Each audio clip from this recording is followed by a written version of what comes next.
Arkadaşlar, değerli dostlar, Zerdeş TV'nin yorum analiz programında tekrar bir aradayız. Bildiğimiz gibi yine ülkede seçim gündemi oldukça yoğun. Son birkaç depar kaldı. Dolayısıyla da canhıraş bir şekilde insanlar sonucu nasıl olacağına dair tartışmalara giriyor. Biz de bugün yine seçim ağırlıklı olmak üzere bir çalışma yürüteceğiz. Değerli konuğum daha önce de birlikte olduğumuz Kürt milliyetçiliğini bize anlatmış, görüşlerini bildirmiş olan sevgili Dia Polat hocamız. Onunla bugünkü tartışmamıza başlayacağız. Dia hocam merhaba, hoş geldin, nasılsın? Hoş bulduk. Teşekkür ediyorum. Başarılar diliyorum. Zerdeş Sağ TV'ye. olasın. Hocam biraz geri çekilirsen iyi olur. Evet. Heh, okey. Değerli hocam, bildiğiniz gibi gerçekten de bir canhıraş bir mücadele görünüyor. Gerek bu ittifaklar bazında baktığımızdaki sıkıntılar gerekse öte yandan da toplumda da ciddi bir böyle bir hırslanma var. Ama bir taraftan da ciddi bir coşku var. E, Yani bir kopuş anı gibi bir süreçte karşı karşıyayız. Bildiğimiz gibi üç ayrı ittifak olgusunu görüyoruz. Biri Cumhur İttifakı, biri Millet İttifakı, biri de Kürtlerin ve sosyalist demokratların oluşturduğu Emek Özgürlük İttifakı. Bunlar üzerinde e, neler söyleyeceksiniz bize? Cumhur İttifakı, Millet İttifakı aralarında farklar var mı, yok mu? Bu konuda neler diyeceksiniz? Evet. Önce bu devletin cephesindeki ittifaklara bir değinme gereği duyuyorum. Buyurun. Yani Cumhur İttifakı ile Millet İttifakı arasında devletin ittifak yani devletin bloklaşmış her ikisi de Türkiye Cumhuriyeti Devleti'nin bloklaşmış tarafları olmaları itibariyle bir fark yok. Yani ikisi de Türkiye Cumhuriyeti Devleti'nin siyasal sınıflarının temsilcileridirler. Evet. Fakat e, hatta şu bakımdan bile çok farkları yok. Yani her iki tarafa da baktığımız zaman içlerinde hem muhafazakarlar var her iki blokta da hem e, laikler var her iki tarafta da Evet. hem sekülerler var hem desekülerler var. Evet. Yani birbirine bu bakımdan da çok benzemektedirler. Hani klasik olarak e, Türkiye Cumhuriyeti siyasal sınıfında bir böyle işte muhafazakar sağ ve işte bir laik kemalist bir ayrım vardı. Şu andaki bu mevcut ittifak itibariyle bu ayrım ortadan kalkmış durumdadır. Her iki tarafta kemalistler var. Yani mesela Cumhuriyet Halk Partisi Millet İttifakı tarafında ciddi bir kemalist geleneksel güçtür. Ama öbür yandan öbür tarafta da bakıyoruz. Hani MHP falan da Kemalist aslında ama Ergenekon çok büyük bir güç olarak bütün gövdesiyle Cumhur İttifakı'nın yanındadır. Dolayısıyla bu bakımdan da aralarında çok fark yok. Tek fark izleyicilerimize belki biraz abartı gelebilir ama gerçekte öyle değildir. Tek fark Kürt soykırımını nasıl yürütmemiz gerekir, hangi yöntemlerle yürütmemiz gerekir noktası üzerinde bir Türkiye Cumhuriyeti siyasal sınıfı bölünmüş durumdadır. Bir Evet. kısmı Cumhur İttifakı'nın oluşturduğu metodu, önerdiği metodu yani uyguladığı ve önerdiği metodu tercih ediyor. Öbürü ise başka bir metodu. Ona geleceğim o ayrıntılara. Evet. Ve bu temelde de global ölçekte de saflaşmış durumdadırlar. Cumhur İttifakı Kürt soykırımını yürütme metodu üzerinde Batı ile değil de esas olarak Avrasyacı blokta yer alarak bu soykırımı rahat sürdürebileceğini düşünüyor Evet. ve o yüzden mümkün mertebe peyderpey yavaş yavaş Batı'yı da çok fazla rahatsız etmeden ipleri koparıp Avrasyacı kanatta yer almaya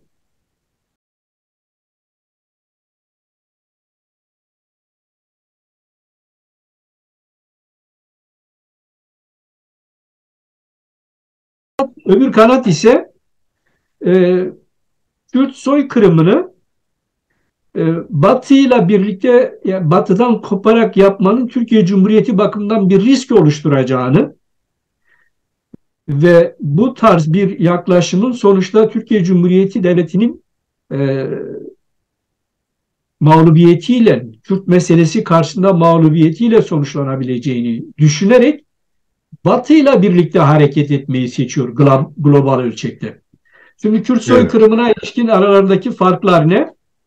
O da şu: Cumhur İttifakı ve zaten esas olarak da Cumhur İttifakı ve başkanlık sistemi bu amaçla oluşturuldu. Evet. 2015 yıllarına falan gelindiğinde, şimdi ondan önce biliyorsun bir çözüm süreci vesaire falan bir süreç vardı. O süreçte aslında Türkiye Cumhuriyeti Devleti Tayyip Erdoğan'a, AKP'ye biraz da ön açarak, bir taraftan onlar, yani Türkiye Cumhuriyeti Devleti'nin bu tarz uyanık politik tarzları vardır. Bir taraftan bir takım gürültüler yaptılar. Sen memlekete ihanet ediyorsun. İşte efendim Kürtlere hak mı vereceksin? Yok işte eyalet mi oluşturacaksın vesaire diye. Ama öbür taraftan aslında onun önünü açtılar. Bu Yaşar Büyükkanıt'la yapılan çok önemli bir zirvesi vardı. Yani onlar kabul ettiler. Buyur dediler. Sen eğer Kürtleri entegre edeceksen, yani Kürtlüğü bitireceksen ve Türk ulusu içinde bir etnik topluluk olarak entegre edeceksen önün açık, yap dediler. Ve bu temelde Evet. AKP işte o çözüm sürecini vesaire falan başlattı. Bunu yapmak istedi. Fakat Kürt Ulusal Hareketi ana dilde eğitimden vazgeçmedi. Ve bir de hatta statü talebinden vazgeçmedi. Böyle olunca ve o arada da tabii ki oluşan kısmen şiddetin dozajının aza indiği bir dönemde Kürt Ulusal Hareketi daha genişledi, daha büyüdü. Ve 2014'lere geldi. Bir de şimdi Rojava meselesi ortaya çıktı. Rojava'da da TC tamamıyla Kürt karşıtlığı temelinde, orada Kürtlüğü yok etme temelinde bir mevzilenmeye gidince Amerika ve Batı, yani bunun çok insafsızca, çok insanlık dışı bir şey olduğunu, yani Kürtlerin de orada pekala kendi haklarını e, ifade edebileceklerine dair bir tutum içinde buna itiraz etti ve aralarındaki Suriye'deki koalisyon bozuldu aralarında ve TC buradan büyük bir paniğe kapıldı. Yani Cumhur İttifakı'nı oluşturan Türkiye Cumhuriyeti siyasi sınıfı müthiş bir paniğe kapıldı. Dediler, bunlar Büyük Kürdistan'ı kuracaklar. Şimdi Rojava'da kuracaklar ve bu sonuçta gelecek kuzeye, kuzeyde de kuracaklar. Ve bu temelde hızla yeni bir organizasyona gittiler. Ergenekon, MHP hepsi geldi. Tayyip'in yanına, AKP'nin yanına Cumhur İttifakı denen ittifakı oluşturdular ve bunun da bir başkanlık sistemiyle Kürt meselesini bastırmak, yok etmek, Kürtleri tarihten bir an önce silmek, Batılılar henüz buraya tam yerleşmemişken bir an önce ortadan kaldırmak için başkanlık sisteminin en uygun sistem olduğunu, çünkü çok seri bir şekilde cevap vermek gerekiyor gelişmelere. Hem Kürtlere yönelik saldırılar itibariyle öyle mecliste tartışalım, çeşitli sivil toplum kuruluşlarında tartışalım, muhalefetin de görüşünü alalım, danışalım vesaire falan, hiç olmadan ve aynı zamanda Batı'ya yönelik de refleksleri tek elde toplamak, hızla başkanlık sistemini bu amaçla oluşturdular. Hocam Yani burada araya girebilir miyim? Sormak istediğim bir soru var tam bu noktada. Buyurun. Ya siz diyorsunuz ki devlet kendini korumaya aldı ama bir öncesi bir adım var ki ta 93'lere kadar dayanır Özal sürecine. Ki Evet. Özal Kerkük ve Musul'u da almak istiyordu. Dolayısıyla hani biz büyüyeceğiz diyordu. O düşünce yok muydu gerçekten TC'de? Çünkü Salih Müslim'in gelişini de hatırlıyoruz. Orada ne olup bitti? En azından ben çok yeterince çok şey bilmiyorum. Sanki Evet. orada ket vuran Batı mıydı gerçekten? Yoksa Kürtler mi yanaşmadı o noktaya? Şimdi Kabul şunu etmedi. söyleyeyim. Önce birinci soruna, yani iyi bir soru Evet. oldu böyle. Çünkü izleyicilerin de mutlaka bu konuyu akıllarına getireceklerdir. Aslında Türkiye Cumhuriyeti Devleti'nde başkanlık tartışması tabii ki yeni değil. Fakat o başka bir kontekste, başka bir minvalde tartışılıyordu. Mesela bu aslında 12 Eylül generalleri tarafından da bir miktar tartışıldı. Acaba böyle işte eyaletlere bölünme, hani bu etnik Evet. temelde falan değil. Fakat yönetsel olarak daha mı iyi olur? Yani çok fazla merkezden büyük bir ülkeyi idare etmenin bazı zorlukları olamaz mı? Fakat Kürt meselesinden dolayı o, yani mesela Türkiye Cumhuriyeti bakımı, Türkiye Cumhuriyeti Devleti gibi, hani Kürdistan'da kattığın zaman büyük bir coğrafyada gerçekten böyle yerel şeyler daha rantable'dır. Daha rasyonel bir yönetim ortaya çıkar ama Kürt meselesinden dolayı ona girmediler. Özal ise gerçekten bu konuda biraz liberal bir tutumu vardı ve Özal'ın Kürt meselesini bir fobi olarak görme durumu yoktu. Yani biz Kürtlerle de birlikte bazı haklar falan verirsek birlikte yaşayabiliriz. Hatta Musul ve Kerkük'ü bile buna katarak tarihsel o Evet. milli sınırlarımıza falan kadar da bu işi geliştirebiliriz gibi bir düşüncesi vardı. Fakat bildiğin gibi Özal'a onu yaptırmadılar. Karşı çıktılar. Yani Özal'ı bu konuda şey tutuyorum. Fakat şu konuda aldanmamak lazım. Recep Tayyip Erdoğan hiçbir zaman bir Özal olmadı ve hiçbir zaman da Kürtlere bu tarz bir e, herhangi bir hak vesaire gibi düşünmedi. Recep Tayyip Erdoğan'ın düşündüğü ve bu çerçevede zaten Ergenekon ve geleneksel Türk siyasi sınıfına ve işte ordusuna ve istihbarat güçlerine sunduğu proje, ben onları etnik bir topluluk olarak, tıpkı Lazlar nasıl etnik bir topluluk olarak entegre edildiyse, tarih içinde eritilip yok edildiyse, Türklüğün içine, Türk ulusallığının içine entegre edeceğim. Ve bu temelde bir takım girişimlerde bildiğiniz gibi İmralı vesaire girişimleri falan oldu. Fakat Kürt hareketi onu kabul etmedi. Yani onlar istiyorlardı ki ana dilden, eğitimden vazgeçilsin ve herhangi bir statü istenilmesin. Kürtler bir etnik topluluk olarak Türk ulusu içinde yer alsın. İşte öğrenebilirler dillerini biraz. Yani dillerini öğrensinler. Problem yok burada ama Türk ulusunun bir parçası olarak. Kürtler bunu kabul etmeyince dediğim gibi bu şey, ikincisi bu başkanlık sistemine geçmek. Yani Kürtlüğü ezmek, tarihten silmek. Batı henüz bütünüyle Kürtlükle birleşmemişken Kürtlüğü yok etme. Şimdi Salih Müslim olayı da şöyleydi. Aslında o zaman da e, Rojava ile ilgili AKP içinde bizzat bana göre Davutoğlu'nun bir miktar başını çektiği, onun biraz şeye yakın bir duruşu vardı. Tam Özal falan değil, o da tam değil. Ama onlar şeyi düşünüyorlardı. O kesim AKP içinde Rojava'daki Kürtleri de kendi himayemize alalım. E, Yani ufak tefek haklarla onları da Türkiye'nin himayesine alalım. Türkiye'nin örgütlediği muhalefetle birlikte davranılsın. Fakat Salih Müslüm'ün kabul etmediği, haklı olarak, doğru olarak kabul etmediği bu. İki bakımdan haklı olarak kabul etmediği bu. Yani sen Kürtlerin herhangi bir statüsünü tanımadığın takdirde ve bir de üstelik yani kendi toprağında değil, yani Suriye'de bir hakimiyet kurmak istiyorsun. Şimdi herhangi bir sana statü tanımıyor ve bir de diyor ki gel benim bu işgalciliğimin, yayılmacılığımın, emperyalist emellerimin, sömürgeci emellerimin bir parçası ol. Bunu tabii ki Salih Müslüm ve Rojava'daki Kürtler kabul etmediler. Ve bu da doğru bir tutumdu. Onu da kabul etmeyince zaten Türkiye Cumhuriyeti Devleti artık buraya yönelik de bir soykırım planı yapmaya başladı. Hocam Yani tam da burada yine başka bir soruyla gelmek istiyorum. O da şu. Yani bu durum ta Mustafa Kemal'e kadar gidiyor. Mustafa Kemal'le hangi bir komutan arasında sürekli bir çatışma var. E, Musul'u almak istiyor Mustafa Kemal. Fakat onlar diyor ki İtalyanlar oradayken biz giremeyiz. Yani İngilizler. İngilizler değil hocam. İtalyanlar şeyde bu bugünkü Hatay civarında Fransızlar ve İtalyanlar. Ha, Hatta Fransızlar, evet. he, dolayısıyla onlar buradayken biz oraya giremeyiz diyor. Unuttum adını. Dolayısıyla yani bu bir sınırları korumak, iki sınırların dışında savaşmak. Şimdi Recep Tayyip Erdoğan sınırların dışında savaşmayı yani maksimalist dediğimiz değeri ele aldı. Afrin öncesinde, yani Kürtler İdlib'e girmeye çalışıyordu, YPG'ler.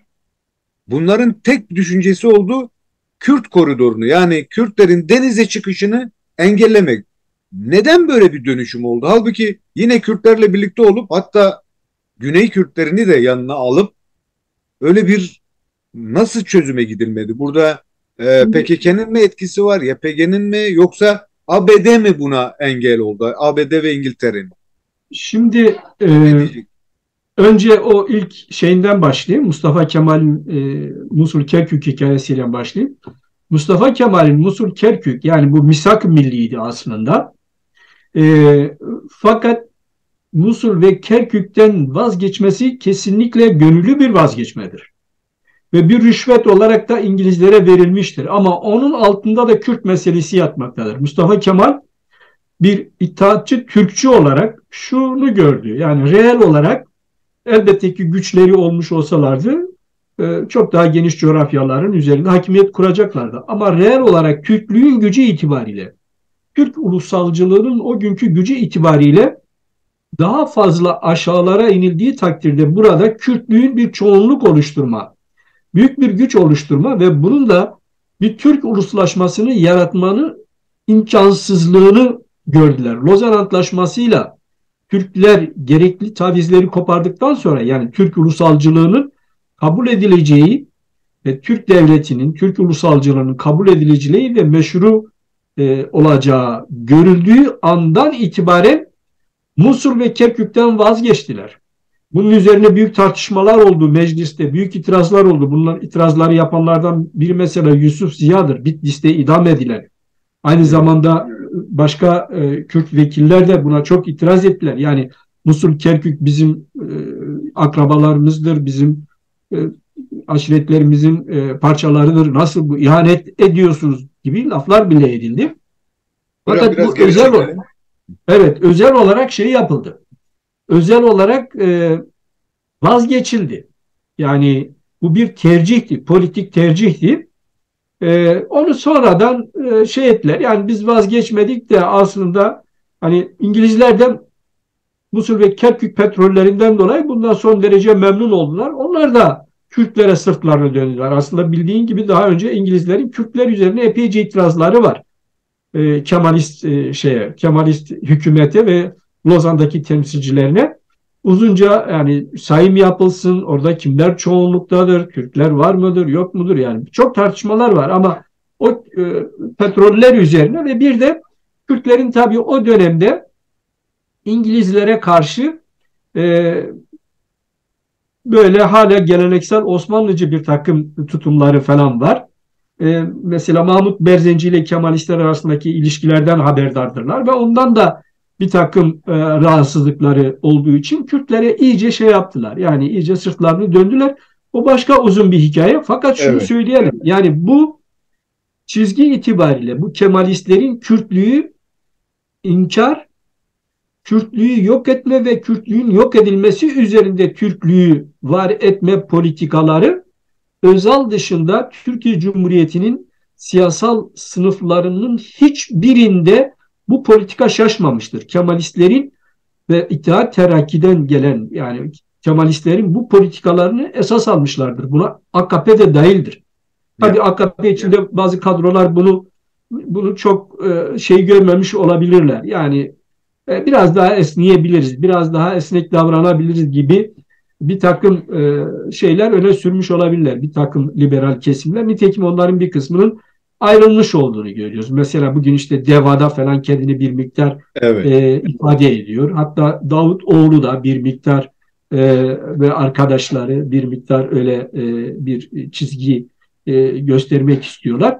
Fakat esas olarak yani Türkiye Cumhuriyeti Devleti'nin tavrı, şimdi Davutoğlu şimdi böyle ama Davutoğlu başbakan olduğu dönemde biz biliyoruz işte Ya, karşı taraftan 5-6 tane şey bu tarafa roket atılırsa vesaire niye yapılmıyor bu falan diye feveran edenlerden de biridir. Çünkü sen başbakan oldun mu, devletin temsilcisi oldun mu başkadır, muhalefet oldun mu başkadır. Biraz da bununla ilgili bir şeydir. Ama şunu söyleyeyim, yani şöyle çok bir yanılgı var Kürtlerin arasında. Biraz Özal'dan alınan şeyden, deyim yerindeyse ışıktan onu getirip Tayyip Erdoğan'a ve AKP'ye de teşmil ediyorlar. Sanki Tayyip Erdoğan gerçekten Kürtlere bir takım haklar tanımaktan yanaymış. Hatta özellik vermekten yanaymış. Eyalet sistemine gitmekten yanaymış. Kürtlerin kimliğini tanıyacakmış. Kürtlerin ana dilini tanıyacakmış. Ve Kürtlerin kendi kendini yönetimine bir yere kadar toleranslıymış gibi bir yaklaşımları var. Bu kesinlikle yok, yanlış. Tayyip Erdoğan bu bakımdan MHP'ye yakın bir yerdedir ve şu anda da zaten birlikte çalıştığı, sarayda çalıştığı kadroların hepsine bakın. O Diyarbakır'ın bir Mücahit Aslan falan var mesela. Onun dışındaki o bir geleneksel İslami şeyden geliyor. Yani onda ne olduğu zaten bu son itiraflarla falan ortada. Onun dışındaki bütün şeyleri eski MHP'nin şeyleridir. Kontur gerilla içindeki eğitilmiş işte komünizme, Kürtlüğe, sola karşı mücadelede şey etmiş, silah kullanmış, cinayetler işlemiş kadrolardır hepsi. Yani danışmanlarından tut bütün şeylerine kadar. Dolayısıyla MHP yani Tayyip Erdoğan ve onunla birlikte olan AKP'lilerin önemli bir kesimi bu bakımdan MHP çizgisine yakındır ve geleneksel Kemalist politikalara yakındır ve o amaçla zaten başkanlık sistemini oluştururlar. Tekrar konumuza dönecek olursak başkanlık sistemi bu amaçla oluşturuldu. Yani hızla bir Kürt soykırımı yapalım, Rojava ve diğer parçalardaki statüleri ortadan kaldıralım ve kuzeyde de çöktürme planıyla mümkün mertebe önümüzdeki 3-4 yıl içinde Kürtlerin siyasal olarak kendilerini ifade edemeyecekleri hale getirelim. Hatta o zaman basında bazı yazarlar bu şeye soru işareti koydular. Ya bu mümkün mü? Yani Kürt hareketi bu kadar büyümüşken, bu kadar dal budak sarmışken 4-5 yıl içinde susturulacak hale getirilebilir mi? Bu plan gerçekçi mi diye sorular da sordular. Ama sonuçta tabii ki yapamadılar. Yani bugün 4-5 değil 7-8 yıl geçmiş durumdadır ve 7-8 yıl sonra biz görüyoruz ki Kürtleri çöktüremediler. Yani bu Nevroz'da da görüldü. Bugünkü seçim ortamında da görülüyor. Kürtler ayaktadırlar. Kendi temel hak ve özgürlüklerinin, kendi taleplerinin, ana dilde eğitim ve kendi kendini yönetme taleplerinin arkasındadırlar. Bütün enerjileriyle. Bu görülüyor. Şimdi tabii bu politikalar iki şeye yol açtı. Bir tanesi Türkiye Cumhuriyeti Devleti'nin bölgede ve uluslararası düzeyde çok zor duruma soktu. Yani bu başkanlık sistemi politikaları. İkincisi ülke içinde ekonomiden tut bütün işte işleyiş mekanizmalarına kadar battı, harap oldu. Yani yıkıntıya uğradı ve Türkiye Cumhuriyeti Devleti'nin öbür sınıfı da ya bu böyle yürümez. Bir kere bu başkanlık sistemi denen sistemle biz ileriye değil geriye gidiyoruz, yıkıntıya gidiyoruz. Yani duvara yaslandık artık, gidecek yerimiz kalmadı. İki, bu şekilde biz Batı'yla çatışarak Kürt meselesini çözelim derken Batı'dan koparak dibe düşebiliriz. Yani Batı'yı tamamıyla Kürtlerin arkasına itmiş oluruz. Aman aman Batı'dan kopmayalım. Batı'yla birlikte ve başkanlık sistemi olmayan daha geniş siyasi sınıfın daha geniş kesimlerini işin içine katan ve bu alanda halkı da toplumu da işin içine katan bir sistem işte onların bu parlamenter sistem dedikleri genişletilmiş parlamenter sistem. Yani her iki oluşum da aslında zaten o süreçte beraber çalışarak Kürtleri dışlayarak iki ayrı ittifak oluşturdular. Birisi işte evet dediğiniz gibi duvara dayandık gidemiyoruzu göstermek için. Öteki de ya biz restorasyon yapmamız gerekiyor. Bu restorasyonda da artık Kürtlere yer olmaması gerekiyor gibi bir... Evet.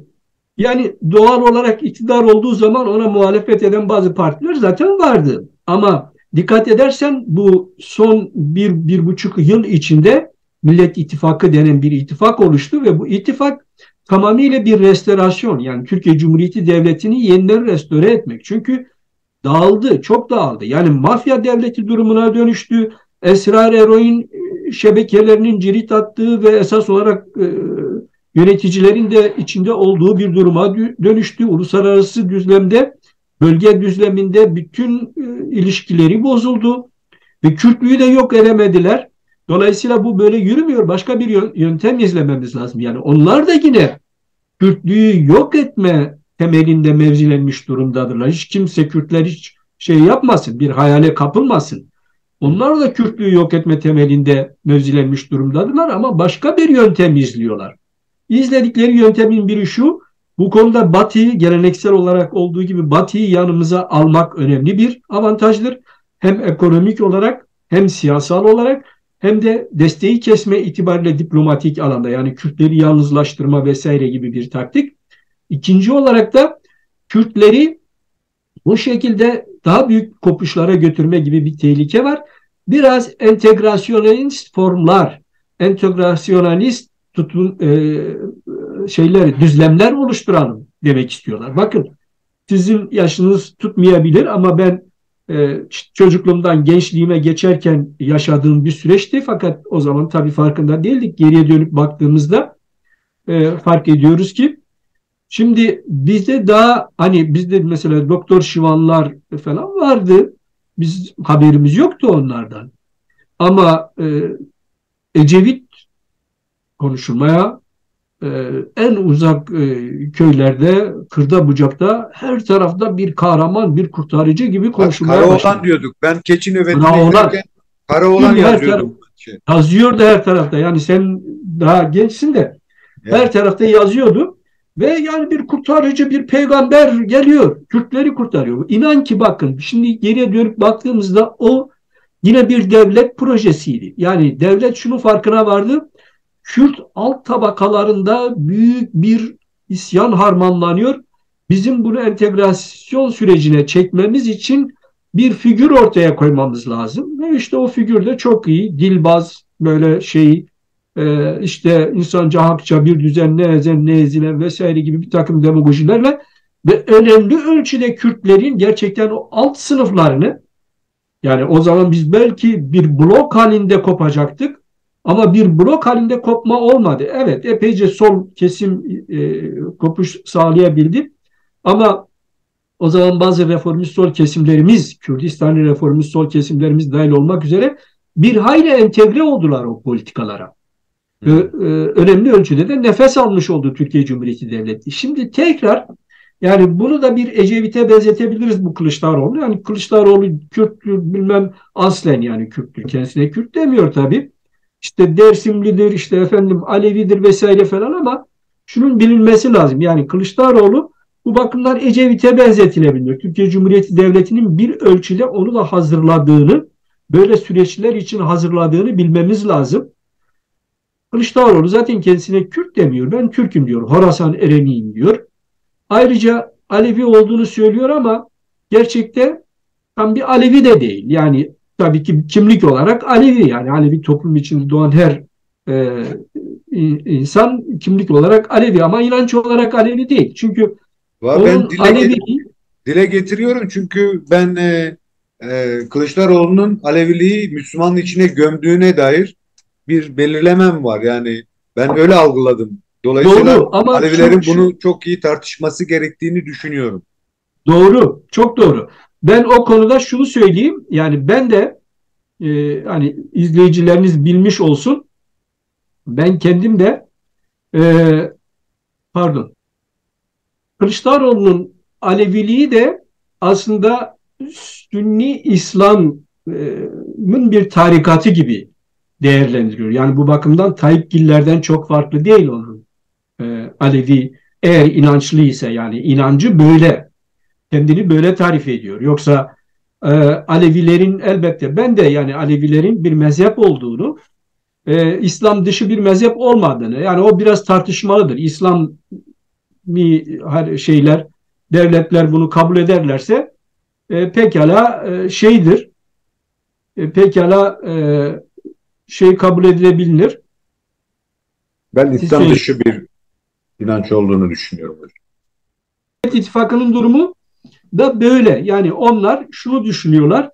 Kürtleri bir entegrasyon sürecine, tabii ki bununla işbirliği yapan bazı güçler de var. Yani Kürt hareketi içinde buna teşne olan, hem görevli olarak hem de siyasal olarak buna teşne olarak olan bazı kesimler de var. Onları da kullanarak bir miktar entegre etme düşünceleri var. Ve bu bağlamda, o yüzden bu seçimlere de hani 2-3 gün kaldı. Yani Türkiye Cumhuriyeti Devleti'nin e, sonuç olarak seçimlerin sonucuna göre e, hangi tarafa onay vereceğini göreceğiz 2-3 gün sonra. Şu ihtimal var. Yani Cumhur İttifakı, eğer, çünkü bütün devlet mekanizmaları ellerindedir o kliniğin. Yani askeriyeden tut, polisten yargıya kadar ve Yüksek Seçim Kurulu'na kadar.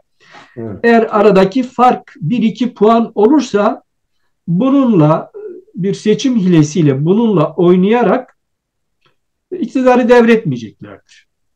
Hmm. Ama eğer aradaki fark böyle basit hilelerle kapatılmayacak düzeyde olursa, bana öyle geliyor ki devletin içinde, yani Türkiye Cumhuriyeti Devleti kontrollü bir devirden yana bir tutum içine girebilir. Yani kontrollü bir devir. Bu Evet. kontrollü devir nasıl? Yani bir hesap sorma vesaire falan olmayacak ve uzunca bir süre Cumhur İttifakı'nın e, devlet mekanizmasıyla çalışacak. Fakat Cumhur İttifakı'nın da gerek Batı ile ilişkiler itibariyle o mekanizmayla çalışacaksın ama Batı ile ilişkileri düzelteceksin ve bir miktar restorasyon, yani Türkiye Cumhuriyeti Devleti'nde bir restorasyon sağlayacaksın. Bu arada Kürtlere de entegre çalışmalarını bir görelim bakalım. Yani bir yere ulaşabilir mi diye hele bir bakalım. Yani Kürtleri sen Türk ulusu içinde bir etnik topluluk olarak getirip entegre ediyorsa bir itiraz yok. Yani buna itiraz yok. Çünkü onların amaçladığı şu: Kürtlerin ulus olarak ortadan, Kürtlük olarak ortadan kalkması ve bir etnik topluluk haline e, etnik topluluk halinde Türk ulusu içinde ve Türk ulusunun bir parçası olarak kendilerini ifade etmeleri. Proje budur. Şimdi bunun karşısında Peki Emek ve hocam, Özgürlük yani İttifakı. bu mesela Millet İttifakı'nı çevreleyen bir şey de var. Yani özellikle bu iki belediye başkanını da, ki şu an seçimde de görüyoruz ki öncelenme onlarda. Yani bir güvensizlik de hakim aynı zamanda gördüğüm kadarıyla. Bu sonuçta sadece parlamentoya dönüşle ilgili bir şey olabilir mi? Belirlenim olabilir mi? Çünkü yani Kılıçdaroğlu'ya halen bir güvensizliğin olduğu görüşü var bende. Bu konuda neler diyeceksin? Çünkü çevrelenmiş durumda şu an aslında. Yani güvensizlik, kimin güvensizliği var? Devletin mi demek istiyorsun? Ya Yani devletin diyorum. Yani iki tane daha kesinlikle. yanına. Bakın sana şunu söyleyeyim, Kemal Hocam. Kılıçdaroğlu devletin çok öteden beri içinde yetişmiş, hani devlet adamı diyorlar ya. Yani Evet. o örgütün iyi bir insanı. Yani o bakımdan devlet gibi düşünen ve devlet gibi hareket eden bir insan. Bundan hiçbir şüphe yok. Ama bunun ötesinde Cumhur İttifakı bakımından da mesela Kılıçdaroğlu'na rağmen bir bu İmamoğlu ve Ankara Belediye Başkanı daha görülebilirdi yani. Kılıçdaroğlu daha mülayim Cumhur İttifakı bakımından. Ve dikkat edersen hem Erdoğan Bay Kemal diye davet etti, hem de Bahçeli aday Kılıçdaroğlu'dur. Kılıçdaroğlu aday. Yani onların istediği adaydı. Hmm. Dolayısıyla bu bakımdan Kılıçdaroğlu'na bir güvensizlik yok. Aksine şöyle bir yanı da var Kılıçdaroğlu'nun diğerlerinden farklı olarak. Mesela İmamoğlu ve e, Ankara Belediye Başkanı'nın ismi neydi? Şu anda şey edemedim. Hı. Ondan farklı Ben de olarak evet. son derece siyasetten en sağ uçlara kadar uzlaşmacı bir yanı var. Yani devleti merkeze aldıktan sonra her kesimle uzlaşabilen bir yapısı da var. Bunu mesela biz Ekmelettin'i gösterirken bir MHP'liyi getirdi, şeyi gösterdi. Ve bugün Cumhuriyet Halk Partisi içinde bir sürü MHP'li var. Ve zaten Ankara, İstanbul Belediye Başkanları şey değil ki yani. Ankara'nınki MHP'lidir. Yani şu anda İyi Partilidir aslında. Öbürü Evet. de İyi Partilidir ve onun da geçmişinde bir ülke ocakları şeyi vardır. Yani dolayısıyla Kılıçdaroğlu bu konuda rüştünü ispatlamış ve Türkiye Cumhuriyeti Devleti'nin restorasyonunda son derece e, pozitif bir rol oynayacak. Yani Türkiye Cumhuriyeti Devleti bakımından son derece pozitif bir rol oynayacak bir insandır. Bu bakımdan hani Ecevit'le falan bile kıyaslanmayacak ölçüde pozitiftir. Şimdi Ecevit'in belli şeyleri falan vardı. Yani kendi kişiliğinin getirdiği benim dediğim dedik şeyleri falan vardı. Bu bakımdan çok uygun bir figürdür bu restorasyon figürü için. Mesele şu. Yani sonuçta Cumhur İttifakı iktidarını e, tabii ki ya tamam biz bırakıyoruz hiç seçim bile olmasın gel otur sen yap diyecek hali yok yani. Devam ettirmek istiyor Cumhur İttifakı. Bu son derece doğal bir şey.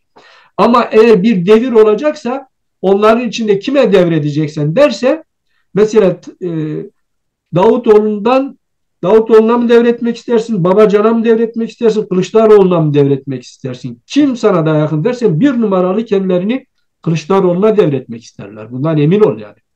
Kılıçdaroğlu'nun böyle bir şeyi var. Peki O hocam, tam bakımdan da bu nokta, bu iki ittifakı net bir şekilde açıklamaya çalıştınız. Şimdi bunların bir de göstermelik de olsa demokratik bir yapılanma olarak seçimi öncelediler. Ancak bu seçim bir oyuna dönüştü. O oyun da bana göre tabii Kürtleri bu yeniden restorasyonun dışında nasıl tutabiliriz? Ama bir sıkıntı vardı. Suriye'deki durum var. Çünkü Suriye'de de iyice boğuldular. Yani bir merhaba, bir fotoğraf almak istediler 2 aydır, bir türlü alamadılar. Ki hatta dün sanıyorum e, Amerika Kürt Barış Enstitüsü'nün bir raporu yayınlandı. O raporda e, ciddi ciddi şey var. Yani görülüyor ki PKK'yı de YPG'yi de e, Türklere karşı biraz yumuşatma eğilim devam ettiğini ve geçişlerinin kolaylaştırmamız gerektiğine dair veriler var orada. Çok ilginç bir rapor. Dolayısıyla yani uluslararası ilişkilerden de bağımsız tutamıyoruz aslında bunu. Yani Batı'yı tamamen karşına almış bir Erdoğan varken Batı'yla tekrar bir entegrasyon sürecine de girelim diyen Kılıçdaroğlu çıkıyor. Ama ne yazık ki orada yine nereden çıktılar? Kürtler var. Kürtlerin de kendilerine ait bir ittifakı var. O ittifaka dair sizin bakışınıza göre neler var? Ondan sonra başka sorular belki gelir hocam. şimdi o ittifakı ben yani iki ittifak var orada. Bir tanesi Kürt Özgürlük ve Demokrasi İttifakı diye bir ittifak. Bir de Emek ve Özgürlük İttifakı. Emek ve Özgürlük İttifakı'nda Türk solu bakımında Millet İttifakı'nın iktidarından faydalanabilecekleri bazı alanlar vardır. Bunu kabul etmek lazım. Yani bir miktar ifade özgürlüğü olacaktır. Yani Türkiye Cumhuriyeti bakımından, Kürtler bakımından değil. Sola bir miktar tolerans gösterilecektir. Çalışmaları vesaire falan genişleyecektir. Bu bakımdan Türk solunun bir miktar kendisine alan bulması söz konusu olabilir. Ama Kürtlere bu bakımdan mümkün mertebe alan açmamaya çalışacaklardır.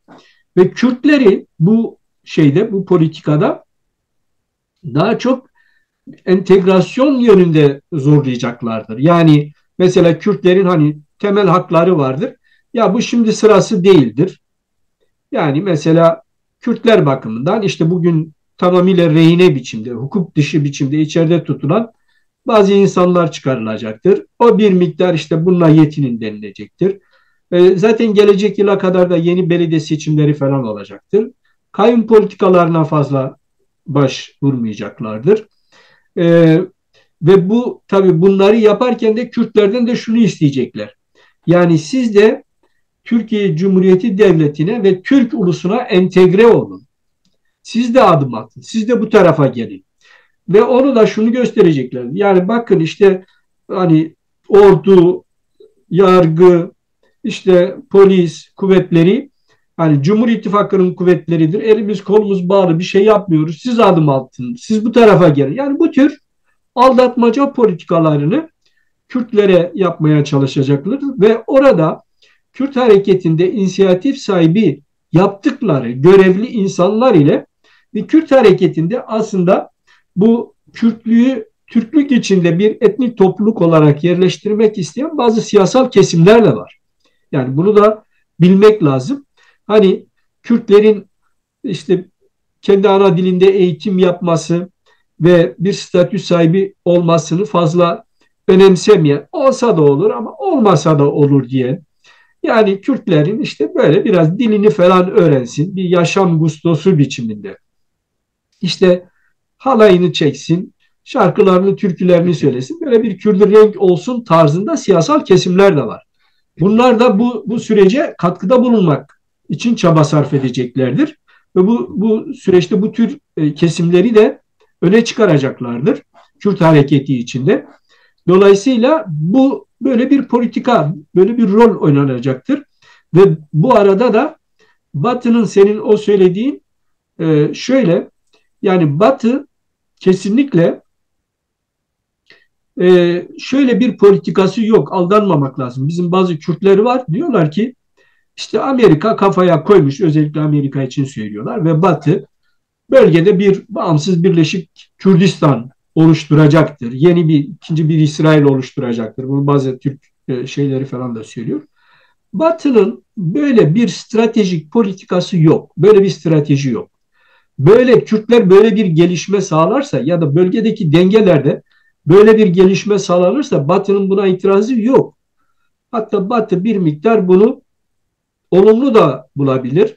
Jeostratejik olarak kendisi bakımından desteklenebilir de bulacaktır. Ama mevcut durum içinde böyle bir şey yok. Batı'nın ve özellikle Amerika'nın Kürtler bakımından politikası şudur. Yani mümkün mertebe e, mesela Türkiye'yi öne alırsak Türkiye ile anlaşmalı, Türkiye ile uzlaşan, yani Kürtlerin bir takım demokratik haklarını falan verin ama bir biçimde uzlaşan. Rojava itibariyle de politikalar budur. Rojava'yı mesela Suriye'den doğrudan doğruya kopma biçiminde değil ama Suriye politikalarında bir aktör olacak, bir partner olacak. Dolayısıyla Batı'nın da çıkarlarını orada savunan bir partner olacak biçimde bir statü talepleri var. Ve bu statünün aynı zamanda Türkiye Cumhuriyeti Devleti ile barış içinde olmasını, uzlaşma içinde olmasını istiyorlar. Ama tabii Türkiye Cumhuriyeti Devleti buna yanaşmıyor. Buna Millet İttifakı da yanaşmayacak. Millet İttifakı da bu konuda Batı'yı şeye zorlayacak. Yani bunların arkasındaki desteği çek. Biz Esad'ı, Merkezi Suriye hükümetini bir miktar ikna ederiz ve işte Kürtlere bizim kendilerinin tarif ettiği bir takım haklar. Bunlar da nedir? Bunlar şimdiden çok bellidir. Yani bir takım belediye haklar. Yani bir takım yerel belediye seçimi vesaire falan gibi haklar ve belki de işte yine okullarda seçmeli ders veya işte bir iki dersle sınırlı bir hani ana dilde eğitim ilkokuldan üniversiteye kadar değil de bir miktar okullarda Kürtçe'ye yer verme. Yani Türkiye Cumhuriyeti Devleti'nin bu hükümetinin politikası olacaktır. Farklı olarak Cumhur İttifakı'ndan farklı olarak Amerika'ya rağmen oraya bir operasyon düşünmeyecektir. Çünkü bu işleri Amerika ile ve Batı ile yapmak istiyor. Yani onları yanına çekerek yapmak istiyor. Böyle bir politika izleyecektir ve aynı zamanda Suriye'de merkezi Esad rejimiyle daha uyumlu, olacaktır. Yani onun o avantajı da kullanacaktır Amerika'ya Zaten karşı. Dışişleri Bakanları bir araya geldi dün. Geldi, evet. Yani Ya. o yönde gidiyor zaten. Merkezi rejim de Millet İttifakı'na hazırlanıyor. Yani Esad rejimi de Millet İttifakı'na hazırlanıyor aslında. Politikalarını ona göre hazırlıyor. Şimdi bu konuda şeyi de yapacaktır. Yani Amerika'nın çıkarlarını biz sizin çıkarlarınızı omuzlarız, üstleniriz ve onu da gözeteceğiz. Ve bunu merkezi hükümete de kabul ettireceğiz diye Amerika'ya bu bakımdan bir takım şeyler de verecektir. Tavizler de verecektir. Aynı zamanda mülteci sorunları var bildiğiniz gibi. Onları o cihadistleri falan da uzlaşma noktasına sürükleyeceklerdir. Yani sonuç olarak izledikleri politika Türkiye Cumhuriyeti Devleti bakımından çok da bir politika değil. Yani en azından devletin bir kesimi bakımından daha akılcı bir politika. Öbür politika bir macera politikasıdır. Onun sonucunun ne olacağı, kimin boynunun orada uçurulacağı belli değildir. Yani Türkiye Cumhuriyeti Devleti de bak şimdiye kadarki politikalarda güme gitti, gidebilir hala. Her ne kadar orada yaptıkları tek başarılı bir şey biz Kürtlere birkaç bölgede darbe vurmuş. Bir Kürt soykırımı yapmışlardır. Efrin'de ve Serekani bölgesinde. Bunun ötesinde hiçbir başarısı yoktur bu hükümetin ve aksine son derece kötü durumdadır. Dolayısıyla tekrar Emek ve Özgürlük İttifakı'na dönecek olursak Kürtler bakımından ben şimdi şu anda yani HDP'nin Yeşil Sol Parti'yi göstermesi itibariyle Yeşil Sol Parti itibariyle konuşursak ben genel olarak yani Apocu Hareket diye de tarif ediyorum. Şimdi burada benim tabii ki benim gözettiğim bir Kürt aydını olarak diyeyim, bir Kürt milliyetçisi olarak gözettiğim şudur. Kürtlerin bu seçim vesilesiyle çöktürme planını yere serme.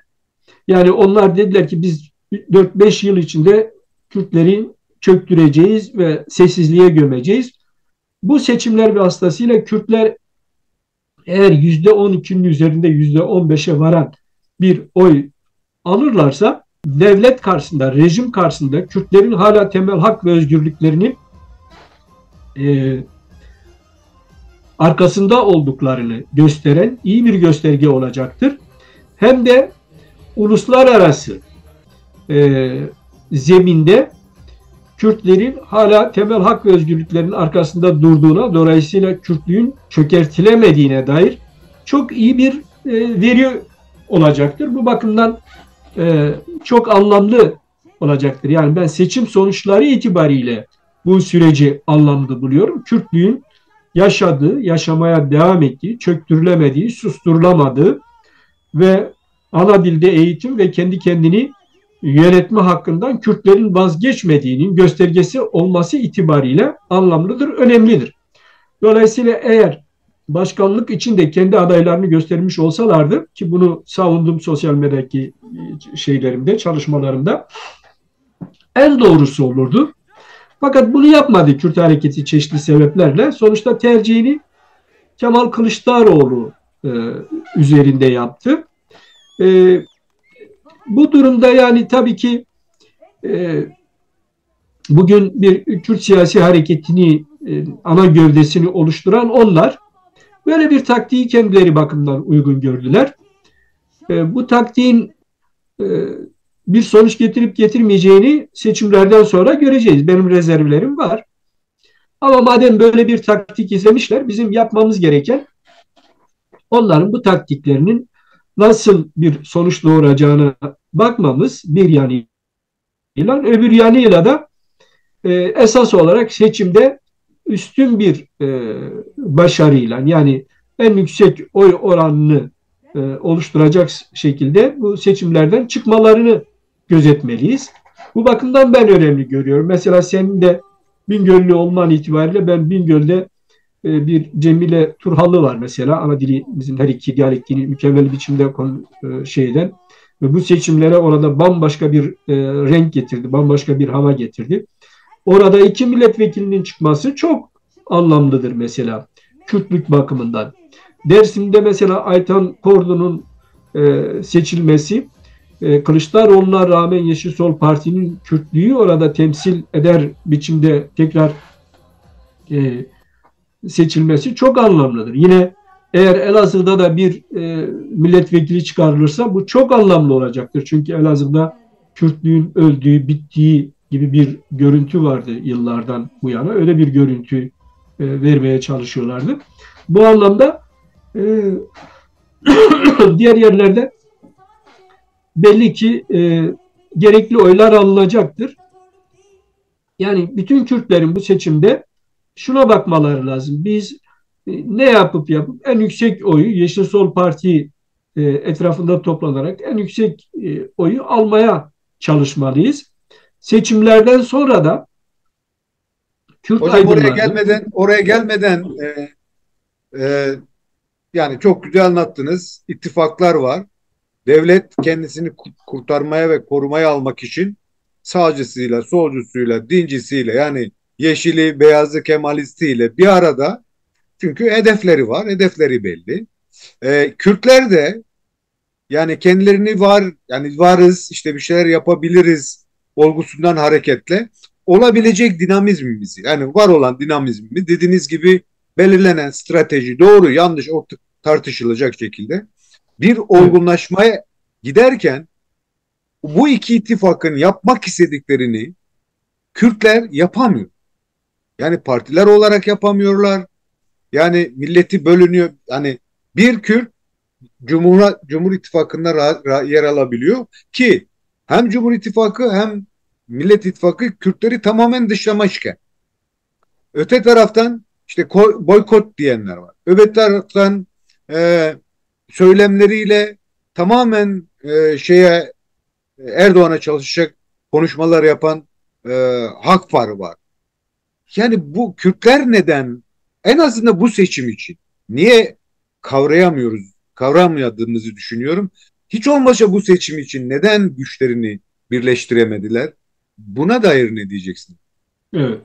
Ya şimdi bir kere Hakpar'ın ben ne bir Kürt partisidir ne de İslami bir partidir bana göre. Yani İslami bir parti de değildir. Yani Hakparlılar Müslümandırlar. O konuda bir şeyim yok ama taraftarları da şeyleri de e, inanılır inanmaz ama kimlik olarak öyle.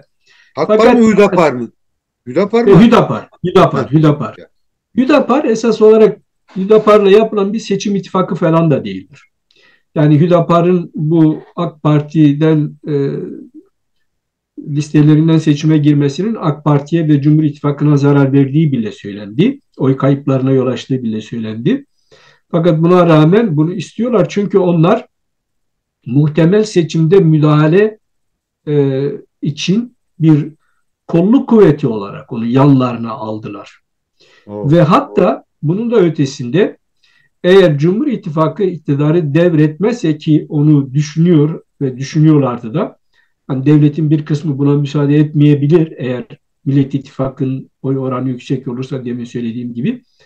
Ama aksi takdirde Cumhur İttifakı iktidarını sürdürdüğünde şöyle bir planı var Kuzey Kürtleri üzerinde yani Rojava'ya şiddetle e, müdahale etme ama kuzeyde de Kürtlüğü 1940 ve 60 arası gibi bir sessizliğe gömme, eve hapsetme ve sokaklara ve kamu alanına Kürtlüğün siyasetini çıkarmama gibi bir projeleri var. Yani o Hocam çöktürme tam planı. zaten bu konuda şey de değil mi? Yani katılır mısınız bilmiyorum. Öcalan'ın bir söylemi vardı mesela. Diyordu ki işte 15 yıl mı 20 yıl mı geçmiş diyelim 10 yıl diyelim. Ben bu halktan 6.000 tane gerilla oluşturdum ama devlet karşıma 110 bin tane korucu getirdim. Yani Evet. böyle de bir gerçeklik var. Yani bir koruculuk var, ne bileyim işte Enekese'nin varlığı var. İşte neden Kürt partileri bunu düşünmeksizin bugün o ayrışmayı hani çünkü dediğiniz gibi Cemile Hocam mesela yani sadece konuşmayı Zazaca yapması bile inanılmaz bir değer kattı olaya. Gidip çocuklarla konuşuyor. Yani Hocam. bostanlara gidiyor, bahçelere gidiyor. Yani Evet. ciddi bir potansiyel oluşturdu. Mesela Dersim'deki de aynı şekilde. Yani ben Dersimlilerin kazanmasını isterim. Yani öbür tarafa Tunceliler diyorum ben. Evet. Dolayısıyla yani bu coşkuya rağmen Kürtler neden halen kendilerine bağ yapmak istiyorlar? Şimdi bu çok ünlü bir deyim var. Yani hani tarlamız sürüldü falan. Bu galiba o Muhsin Yazıcıoğlu söylemişti. Ondan beri literatüre yerleşen uygun bir ifade. Kürtlerin siyasi yapılarının tarlaları sürülmüş. Yani önemli ölçüde işbirlikçi edinilmiş Kürt yapılar içinde, küçük gruplar içinde bile böyle. Ama Kürtlerin bir kesimi de siyasetten geri insanlar. Yani siyasetten gelişmemiş insanlar. Bir araya gelme bakımından olsun. Mesela çok emin olabilirsin bir insandan, hiçbir şekilde devlet yanlısı, rejim yanlısı değildir. Son derece Kürtüdür. Hatta Kürtlük için canını da feda edebilir. Ama adam bakıyorsun apuculuğa düşmanlıktan, PKK'ye düşmanlıktan dolayı rejimin yedeğine düşecek şekilde politikalar yapıyor. Yani Yani evet. böyle siyasetten geri insanlar da var. Dolayısıyla Hüdapar'dan devam edeceksek, yani Hüdapar Cumhur İttifakı'nın yeni iktidarında, eğer iktidarını devam ettirirse, sürdüreceği yeni şiddet politikalarında kolluk kuvveti olarak devam ettirmek istiyor onlarla bu işi. Yani sokakta terör faaliyetlerinde kullanmak istiyor. Böyle bir boyutu var. Bunun bilinmesi lazım. Hatta şunu bile söyleyebilirim. Yani onları Rojava'daki operasyonlarda da kullanabilirler. Çünkü NSK orada yetersiz kalıyor veya bunların taleplerine tümü tam cevap vermiyor. Çünkü NSK'de yurtsever bir kanat da var. Yurtsever Damar bir da var. damar da var. Dolayısıyla öyle bir boyutu da var. Hakpar'a gelince, Hakpar son derece maalesef demin söylediğim tarzda, yani içlerinde Hakpar olsun, o diğer küçük bazı partiler olsun, e, hem yani böyle tarla sürülme anlamında oralara da, yani bugün Apocu harekete yerleştirdikleri gibi oralara da işbirlikçiler yerleştirilmiş. Fakat bunlar küçük çaplı yapılar oldukları için daha rahat kontrol edilebiliyorlar. Ama öbür yandan da dediğim gibi yani önemli bir kesimi PKK düşmanlığından, Apocu harekete olan alerjilerinden ve düşmanlıklarından maalesef son derece hizipçi, son derece sekter, bölücü bir tutum içine girdiler. Yani onların normalde bir Kürt hareketin böylesi seçim süreçlerinde, şimdi elbette ayrı bir parti olarak örgütlenmek, alternatif olmak, yeni bir alternatif geliştirmek hakkındır ve olmalıdır da ve iyi de olur, Evet. yani bir alternatifin olması. Ama senin bir ulus olarak, ulusun bir siyasal partisi olarak belirli momentlerde, belirli süreçlerde birlikte davranmayı bilmelisin.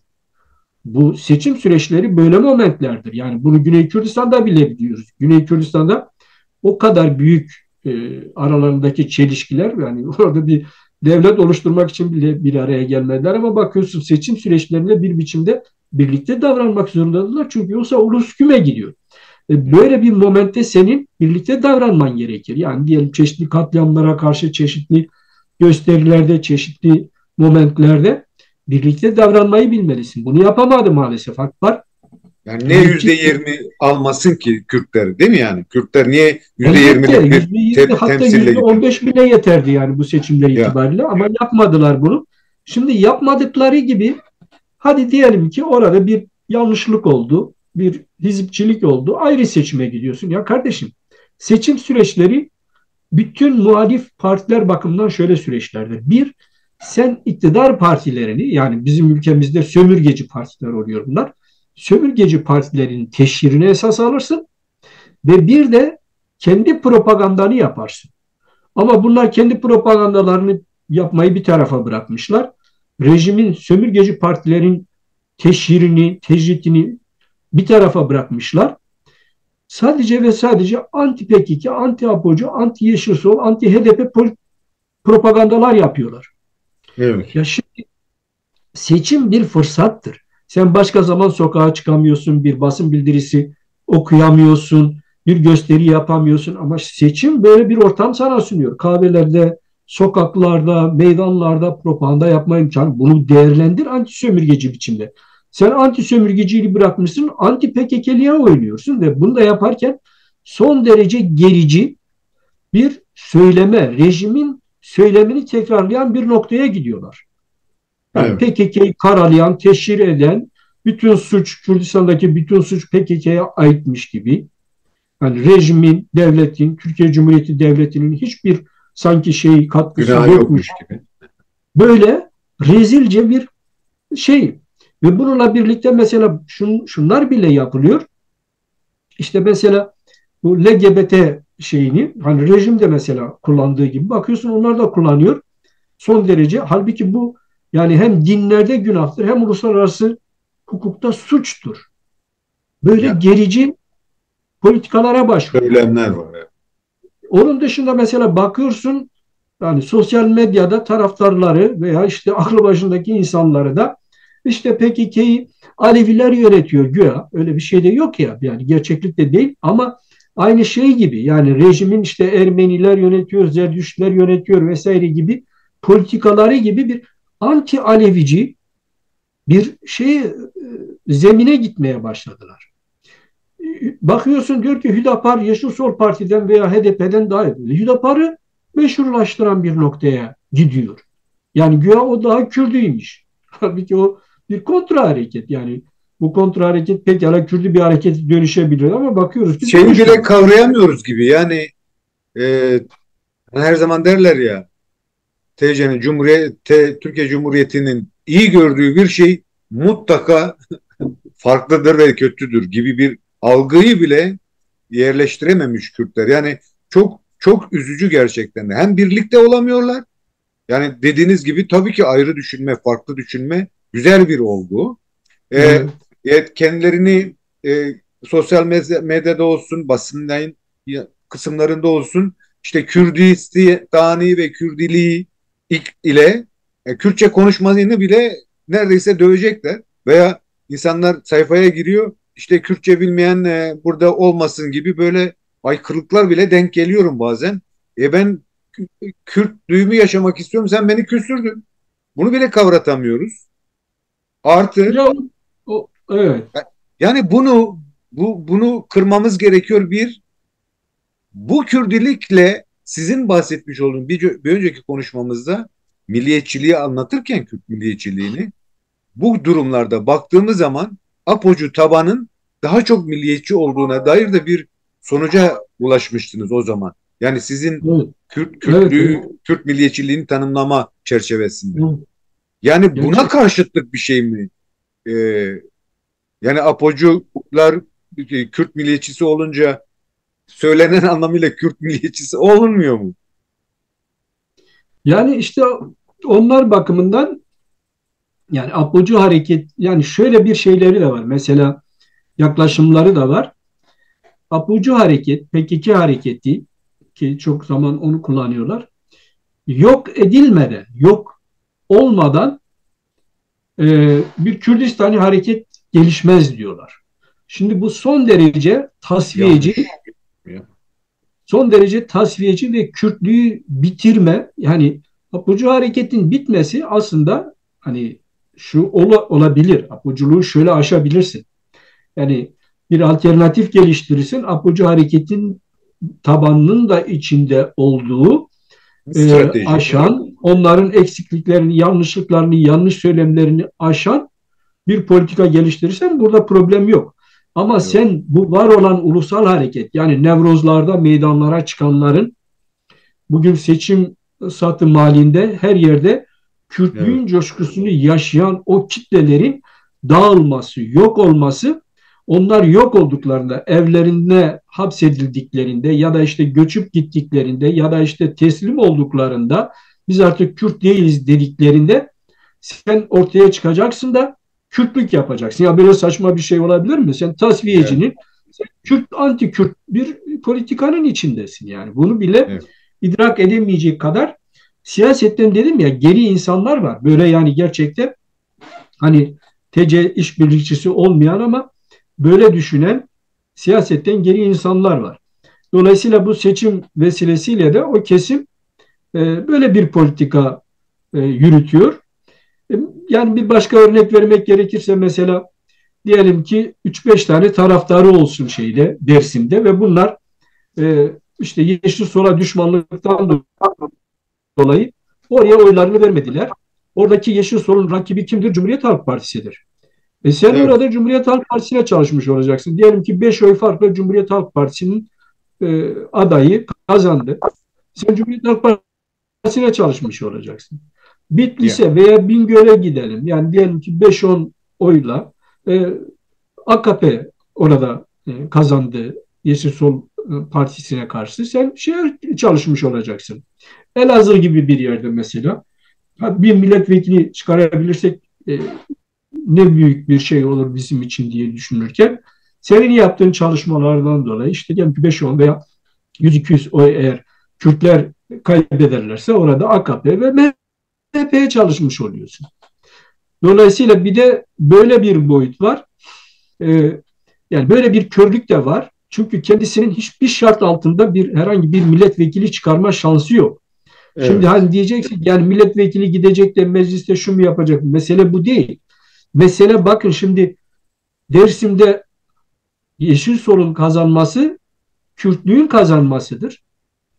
Dolayısıyla Cumhuriyet Halk Partisi'nin kazanması ise o Egemen. jenositçi Ya. Ya.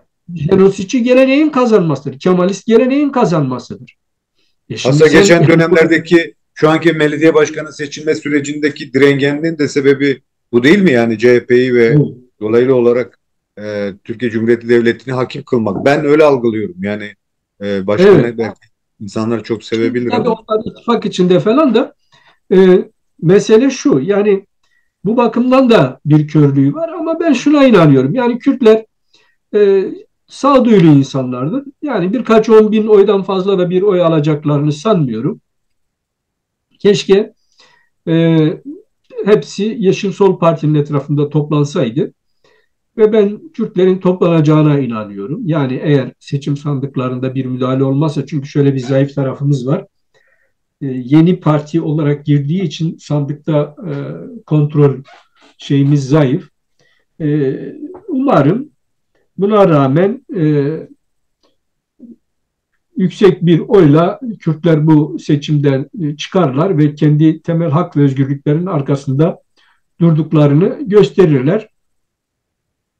Yani sonra da tabii mecliste bakacağız. Yani ben meclis politikaları itibariyle çok fazla önem vermiyorum. Yani hiç önemli değil anlamında söylemiyorum. Orada da bir politika yapılıyor.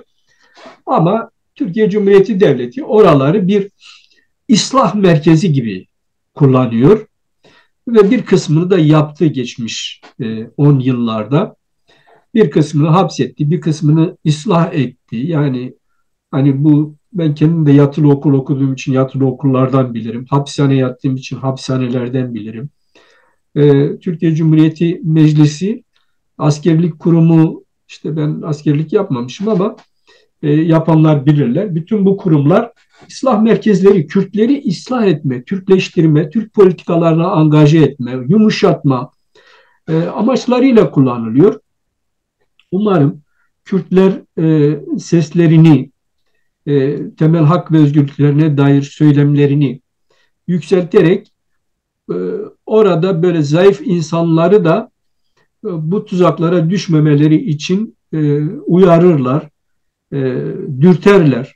Yani ama şuna da inanıyorum. Yani Yeşil Sol Parti içinde son derece Kürdi damarı güçlü olan, son derece yurtsever, birikimli, takdir edeceğimiz çok güzel insanlar da ben görüyorum. evet. Sosyal medyada izliyorum. Güzel Kürtçeleriyle Ya. diri Kürtlükleri en diri biçimde ifade eden.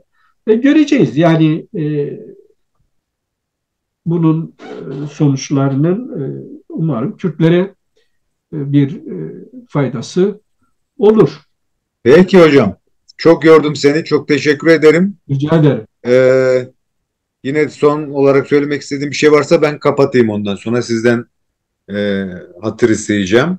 Var mı bir Evet. unuttuğumuz, söylemek istediğin son bir sözünüz? Vallahi son çağrım yani tabii ki hani bizi izleyenler ne kadar şey ederler bilemiyorum.